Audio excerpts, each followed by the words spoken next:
Ripkas is one of the better examples of weapons that are used to build around other things. Because on its own, it cannot stand against the best claws such as Venka Prime or Keratinos, but with an amalgam mod, and one of the highest riven dispositions in the game, it definitely has a place. With DE talking about bringing back the self-damage, it's more and more apparent that people are likely to switch to a lot of shotguns. Even now, things like Tene Arca Plasmor, Corinth Prime, Felarix, Kuvacom, and more are very popular. Amalgam mod for Ripkas helps the reload speed for shotguns, which makes it a very good choice for players who like to focus on shotguns. And synergy goes both ways. Most shotguns are very good at inflicting a lot of status. Claws force bleeding on heavy attacks, which makes it a good 1-2 combo. What does not die from your shotgun blast sure will die from a bleed effect caused by Ripkas. That's why I'm building this for heavy attack. No elementals, just amalgam mod for critical chance, critical damage, initial combo with killing blow, and some range and attack speed for comfort. Condition overload makes sense for damage considering most shotguns have an insane status potential. Riven is where Ripkas distinguishes itself from other claws, and it's thanks to super high disposition that we can get over 30 initial combo on its roll. Which is sick, as when you combine that with Corrupt Charge, you get to have 4x initial combo, delivering 4 times the heavy damage. I feel like Amalgam Ripkas mod having critical chance stat guides us towards a heavy attack build.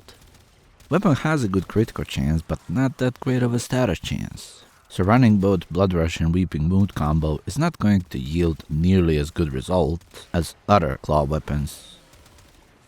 Even if Ripkas has high slash damage, it's just not close to elite claws for a full combo build. But on the other hand, other claws cannot reach 4x initial combo. So if we were to build weapons for their strengths, I feel like this is a perfect example of that.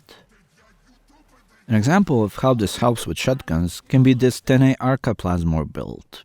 I'm able to not use Prime Reload mod because Chilling Reload and Amalgam Ripkas mod make it comfortable enough for me to put some other mod in there, like Fire Rate or adding another elemental for Galvanized Savvy.